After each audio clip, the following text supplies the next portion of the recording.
Hello, my name is Diego Guzman, and today I'm going to be teaching you guys about anatomy.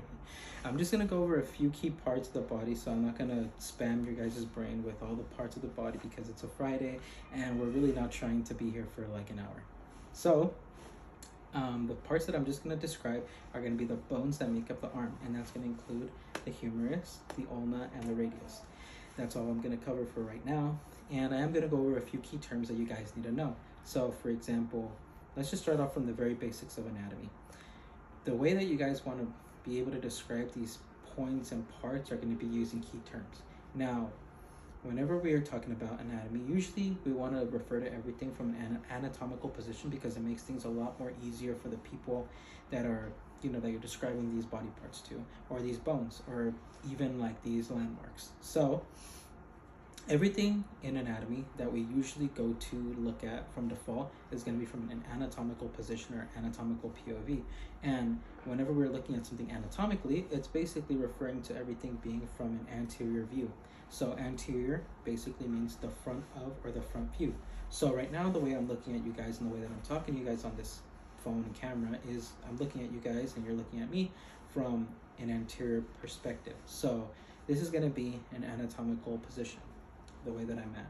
So the only difference is that usually whenever you stand, you have your hands at your sides and you have your thumbs like kind of facing toward, I have my thumbs facing towards you guys. So in anatomy, usually it's going to be our thumbs pointing outwards and my palm is going to be facing you guys. So it's going to look something like this and it's going to be facing you guys. Now that we got that out of the way, another key term that you guys are going to need to know for me to describe these parts of the bone to you are going to be posterior, and posterior is going to be the back of. So right now I'm looking at the front of you guys, or you guys are looking at the front of me, and the back of me is going to be the posterior view. Now lateral medial gets a little bit confusing, but I'll explain it. Medial is basically when you cut, basically imagine cutting my body in half, and that line is going to be the midline. And whenever we're trying to describe lateral medial, lateral is basically referring to further away from that line, and medial is referring to closer to that line. So from, let's say, our anatomical position, like I said, my thumbs are facing outwards and my pinky is closer to my body. So if I was to describe lateral medial in a sentence, I would say my thumb is lateral, to the midline, or I would say something like my pinky is medial to the midline. I would say things like that. And if you ever want to compare relation, I would say my thumb is more lateral than my pinky. Just little ways like that to describe things in order for it to make more sense to the person that you're describing things to. And especially in anatomy, we want to be really descriptive and really detailed about parts of the body and parts of the bone. Just like in real life, if let's say there was a fire somewhere, and then let's say there was a baby stuck in a fire in an apartment building, you aren't going to tell the cops or the firefighters, oh, hey, there's a baby trapped in an apartment. I don't know the name of the apartment complex or the address, but I know it's in the Anaheim city, or let's say Placentia, wherever you live. Now, let's assume that that's one way that you can say it, right? It's going to take them forever to be able to find this place or this landmark. Now, let's say that you tell them a very descriptive way so they could find it faster.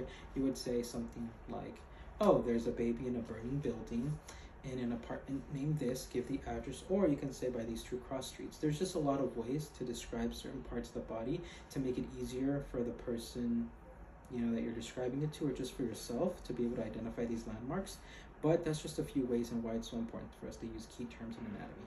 Now without further ado, I'm going to go ahead and show you guys parts of the body and the bones that make up the arm. Okay, so now let's start off. So I'm going to be using just visual aids and also pictures, just because it would make more sense this way. So to start off, we're going to be going over the parts of the arm, and it's going to include everything that makes up the arm, which is going to include the humerus, it's going to include the ulna, and it's going to include the radius. Now this is a very nice detailed picture of everything, but instead of pointing to you guys like, this is the humerus, this is the coronoid fossa, this is this is that, I think I want to make it a little bit more interesting for you guys, and I actually want to show it on a picture that I made.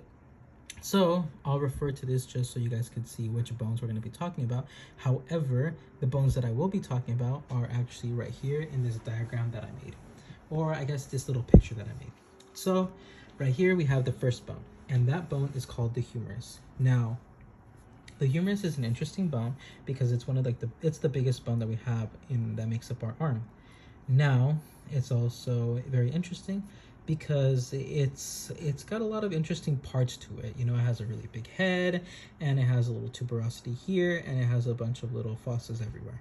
So the main part that we're going to basically describe for this part of the class is going to be how to be able to tell where is what and who is what. So right here at the top, we have the humeral head. So this is exactly what the humerus is going to look like, and this is going to be what it's going to look like from the back. The posterior view, which, like I mentioned earlier, is the dorsal or back portion. Now, the humerus head, you're going to be able to tell that it's the humeral head because it looks exactly like this. It looks like this big, like ball that looks like an actual head, so like a circular head. Now, next to that, just like in a body, how we have the head, we also have a neck right there. So, on the humeral head, we have here the head, and right next to it, we have the neck. In anatomy, it's a little bit weird because we have two necks. Technically, we have the anatomical neck, and then we also have the surgical neck. The anatomical neck goes from here to there on the actual humeral head, whereas the neck is more like a traditional neck, where it goes below the head, right there, you know? And it's usually a little, you know, it's like thinner than the head. The head is really big. And apart from that, we're also gonna have a few other landmarks that we're gonna be able to have to identify, and it's gonna be right here, which is the deltoid tuberosity. Now, the deltoid tuberosity is a little bit difficult to understand where it's at, but it's easy as well at the same time because you're basically going to have this big bump in the bone in the humerus, and you're going to be able to, that's the deltoid tuberosity, not only because of the way that it's shaped, but also because these little lines that I drew here indicate that it's rough. So it's going to be a rough surface, and the reason why it's rough is actually because of the deltoid muscle that attaches to it. And usually, this doesn't happen unless it's a muscle that directly attaches to a bone, and that's what creates these rough little imprints on the bone.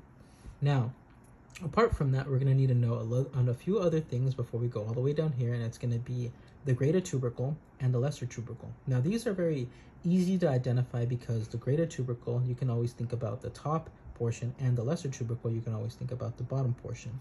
Now, greater tubercle, you know, you have great men up here, lesser men down there, pretty easy, up and down. Now, the harder part is going to be to identify the intertubercular groove. Now, on the actual bone, it's a little bit hard to see where the tubercular groove is, but I actually realized that whenever you turn the bone this way, so whenever, let's say this is the bone, and you turn it this way, just like I did my pen, basically the tubercular groove creates this little like C or little notch right here, and that's basically what an intertubercular groove is. It's basically this little indentation in the middle that separates the greater tubercle and the lesser tubercle. And the way that I always look at it is kind of like Moses separating the sea. I look at it exactly like that, where you have it separating the lesser and greater tubercle, and down the middle you have the intertubercular groove. Now, going down to the humerus, we have a few things. So we have the capitulum that we have to remember, and we have the trochlea.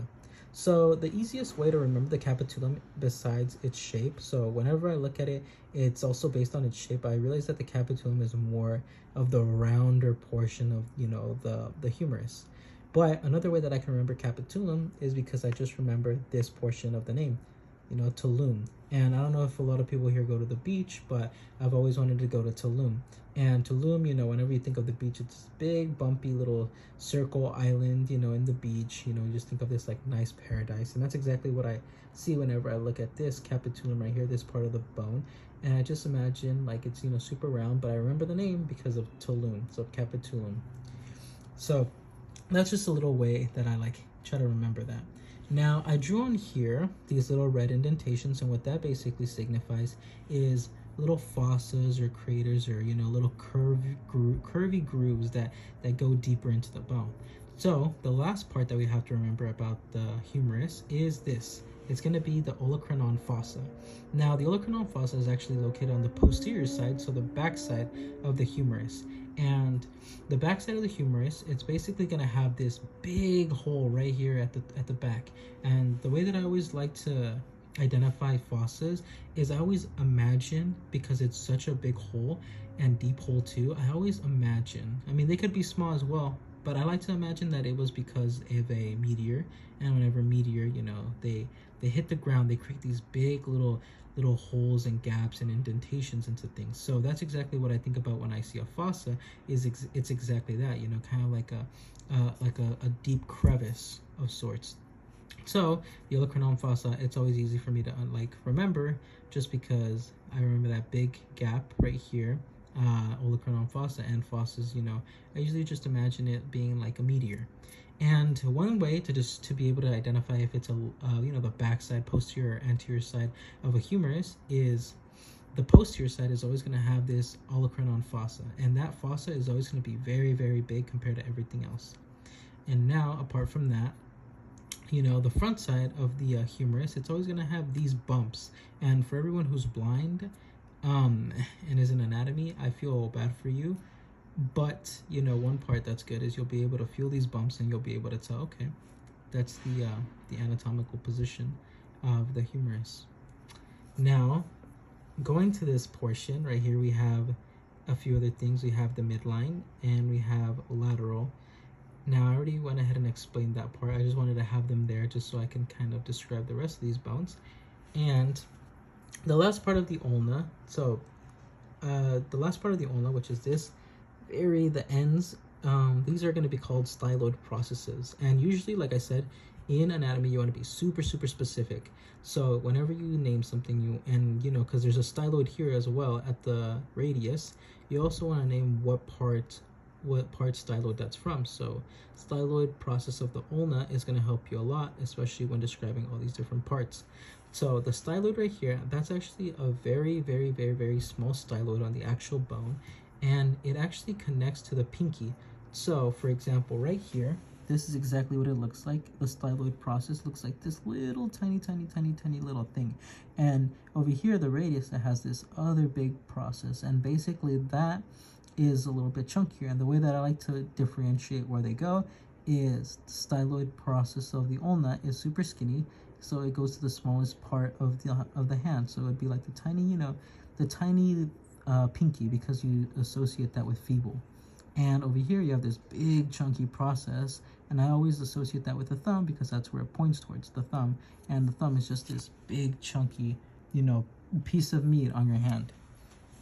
Now, apart from that, in the ulna, you want to know a few things. So you want to know the radial notch, and that's the radial notch that is right there, and this would be the anterior side of the bone. And whenever we're talking anteriorly, that means the bone is facing directly at you when it comes to the ulna. So you'll notice these little red lines that I drew, and that's basically because that's the flatter or more the smoother side of the ulna, versus the back right here, which I drew the lateral view, the side view. It basically has this little weird, like, I guess more of a ridge. So whenever you're actually looking at the bone, you'll notice a ridge more towards the back, and the flatter, more smoother side will be the actual anterior view. So whenever you're looking at it, just look at this anterior view. And because we know that the radius, it attaches to the thumb, you'll be able to tell if it's left or right. So if the circle is here, or like, you know, the notch is here, the radial notch, you know, if the radius attaches to that. So if the radius attaches to that and you're looking at it from the correct view anteriorly, you would know that this would end up being a left ulna. Now, the ulna has a few other parts that you have to remember, which is right here, the trochlear notch. It's where these little red smooth things are, and it's, like I said, a crevice. That's what it represents, a crevice, or kind of like, you know, like a deeper portion of the bone. And this is what it looks like from the side, and you're going to be able to tell that this is the ulna because the ulna creates a C, and I always associate that kind of like with a wrench. So the ulna, this right here, is going to be the trochlear notch, this whole, you know, part of the C. And right next to it on the points are going to be the olecranon, and the olecranon is going to be next to the coronoid process. Those two processes are going to be, and you know, on top of that, the trochlear notch is going to be what attaches to right here, this bottom portion of the humerus, as shown right there. Now, last but not least, you know, from the ulna, well, I'm going to go ahead and describe right here. It's going to be the radius, the final portion of this. So radius is super easy. It only has like 3 parts that we really have to remember, which is the radial head, the radial tuberosity, and then the styloid process of the ulna. Now, the styloid process of the ulna, like I said, is always super easy to remember because it's going to be that fat, chunky, spiky, pointy portion that attaches to the thumb, or that points toward the thumb. So that's an easy way to be able to tell if it's going to be, where the thumb's going to be. Now, how you're going to be able to tell if it's a left or right ulna, or sorry, a left or right radius, is going to be a little bit difficult, but usually the radius as well, just like the ulna, it has a rough side and then it has a more smoother side.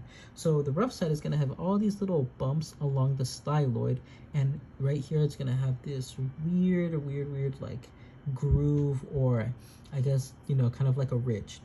Now that's going to be the posterior side. The anterior side is actually going to be a lot more smoother, and it's going to have like, it's going to be more of a flatter side. And on top of that, that's basically going to be the one way that you're going to be able to tell if it's a left or right.